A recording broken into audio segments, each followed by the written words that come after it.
Hello, Taurus. This is your June 2020 Mercury Retrograde reading. As mentioned in the introductory video, this period, I believe, is more about emotional reconciliation. It's about getting back in touch with yourself in order to come out of this period feeling great. Most people, when they think of Mercury Retrograde, it's the computer that breaks down, or the car that doesn't start, or emails that get lost, or all sorts of communication issues with the people in your network. But I'm also a firm believer that you can focus heavily on a certain aspect of your life and make some big improvements during this period as well. And what we're going to do is just lay down a few different cards. This is not a predictive reading. This is something that's more based on how to navigate through this period so you can come out of it with a fresher outlook, feeling more like yourself. And for you, I'm going to use the Gilded Reverie Lenormand deck that I have. It's one of my favorites. I'm just going to shuffle them up here a little bit. Wow, these are loud.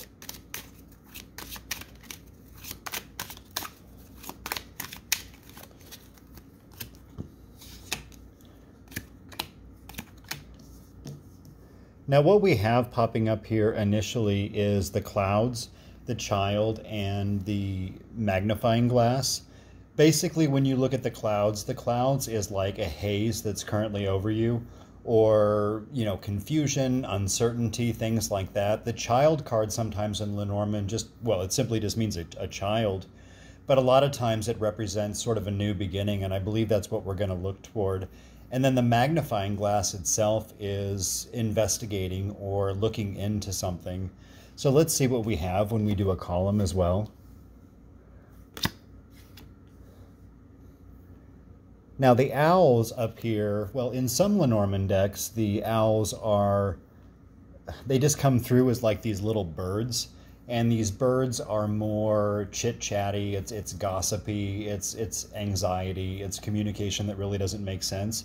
But when we see the owls themselves, that's communication that's held at a little bit higher value, a little bit more regard. And then we have our child here, which is our new beginning. And then down here we have the moon. Now the moon sometimes is about reputation, it's about your emotions, it's about your creative nature. So when we look at this together, we have this confusion, we're searching for a new beginning, we're going to look into it. And then when we look down this column right here, we have all of this communication in order to get our new beginning that's going to be pretty emotional in general. And as I mentioned, I really feel this period is more about getting your emotions back together, especially when you take under consideration that the first half of this year has just been, honestly, it's been kind of a nightmare with all the things going on globally. And there's a good chance you've gone through some personal issues as well. So I'm going to go ahead and lay down 4 more. And I first learned about this particular layout from another reader. Her name is Layla, the Lenormand reader. I find her to be really talented. Now, her and I do read things differently, but I think that's fine as well. I'm not somebody who reads traditionally. I'm the type that sort of makes my own rules as I go along, and I'm genuinely a big believer in doing that. Anybody who dabbles in this type of work or works in this industry, I believe it's critical for you to sort of develop your own system. If you get a gut hit on something, or you're feeling something intuitively or empathically, however it is that you pick up information, you have to be able to change things up and modify them in order to fit your specific style. Saying you can only do things one way is really sort of limiting in general. You have to develop your own system. So I want to look at this because this box that shows up around here is sort of the theme, as well as some of the forces that help navigate us through this period in order for us to reach this new beginning. Now the man card that pops up, we're just going to use that as the person. So regardless of who you are, this is going to be more representative of you. The fish in here, sometimes the fish means money, sometimes it means deep connections in your life. Surprisingly, sometimes it actually just means fish. It's infrequent that happens. And then we have the book. The book down here is about secrets. It's about things that are hidden, things that have not yet been revealed, things that maybe you have locked away that you need to sort of take a deep dive into and uncover. And then the bear over here, sometimes the bear is like a boss figure. Sometimes it's about finances. Sometimes it's a wife. Sometimes it's a mother. but I see this as more of a protective type force. I see it as more of a soul type energy, if that makes sense. So we'll say that is more in line with just your spirit as a whole, things that we need to focus in on. Now let's look at some of the diagonals that are here as well. We have the person, the child, and the book. So this person right over here is genuinely wanting this new beginning, which is emotional because we have the moon down here. But these particular feelings, these emotional secrets, things that are being hidden away, are currently sort of compartmentalized inside of you. They're things that you need to let go of. They're things that you need to basically release in order to get that new beginning.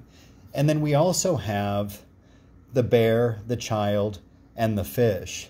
Now, the bear and the child, we need this spiritual new beginning as well. And in order to do that, we're going to have to sort of deep dive with the fish card here. It's letting us know we need to dig into ourselves a little bit more in order to get the clarity that we need. Because getting this new beginning and getting out of this haze that we see over here is really, really going to be critical for you to get through the rest of the year. Now, we can also look at some of the other combinations that we have here. This is the person taking the deep dive. In order for them to do that, they have to find a way to intelligently communicate things. And in order to do that, these communications are going to have to be emotional. It's going to have to be you taking a deep dive into the things that you've hidden away inside of yourself. In order to come out of this, you have to learn how to release them. You have to let them go. Otherwise, these little fish are just going to keep swimming around. They're going to come up and they're going to bug you. It's going to be like these constant little inner demons that just won't go away. Now, we also have the bear and the book down here. That's sort of, re-unlocking your spiritual self. Along with some of the drama that's been going on in the world, it's also possible that maybe you have set some of your own spiritual beliefs to the side for a while.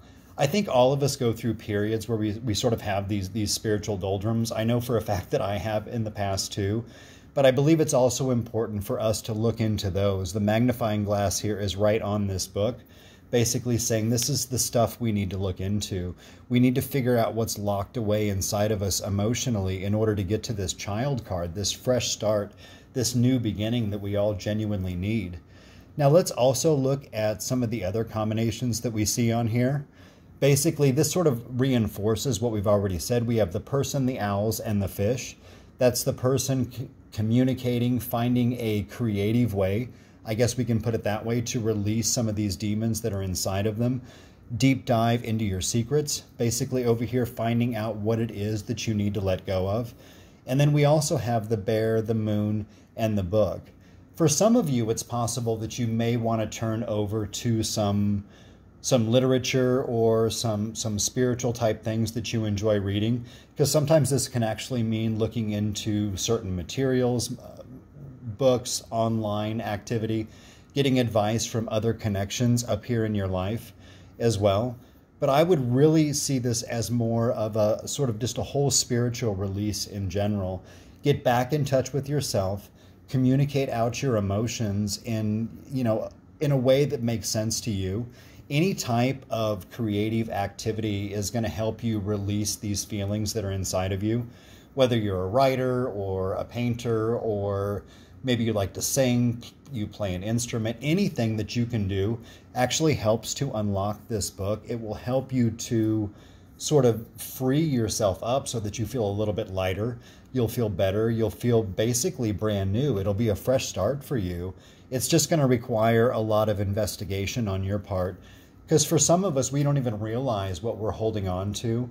There's a good chance we've pushed stuff so far back or into the deepest recesses of who we are, and it's stuff that we haven't really faced.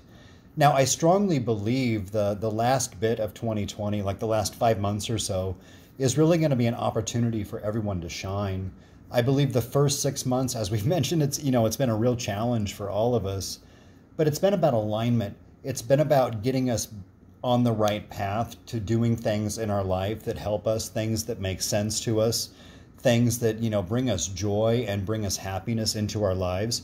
And part of being able to do that is doing this exploration right here. It's letting go of things that we're holding in, getting rid of emotions that are difficult and challenging for us to face. Now let's just look at a couple more lines here. I don't think we're really going to see that much different. I think it's just going to reinforce for us. When we have the clouds, the person, and the owls up here, that's letting you know there's this haze above you right now, all of this confusion. Maybe things just really feel jumbled up. But the solution here is to communicate that out. And then we have the owls, the fish, and the magnifying glass, basically saying we're going to communicate that out. We're going to take a deep dive. We're going to look into things. And then we have the magnifying glass, the book, and the moon, which is looking into these things that we've been holding in and releasing a lot of those emotions. And then lastly, which I probably should have looked at this one first, we have the moon, the bear, and the clouds. That's all of these emotions we're holding in. This is our whole spiritual nature. And there's currently, that's clouded a little bit too. But as soon as we follow this process, we're going to eventually get to this child, which is that new beginning that everybody needs. So spend some time this Mercury retrograde. I think it lasts for about a month or so. I can't remember the exact timing on it. Really looking into yourself, letting go of feelings that are difficult, looking way back, because a lot of times during Mercury retrograde periods too, we tend to get a little bit on the nostalgic side. Look for memories that you don't particularly care for. Ask yourself if those issues have been resolved in your life, and if not, let them go. Because we learned from yesterday, but we can't stay living in yesterday. We can only live in right now. And I do hope that you found this helpful. If you see anything else in here that I may have missed, please feel free to leave a comment below. And I certainly wish you all the best in this upcoming Mercury retrograde cycle.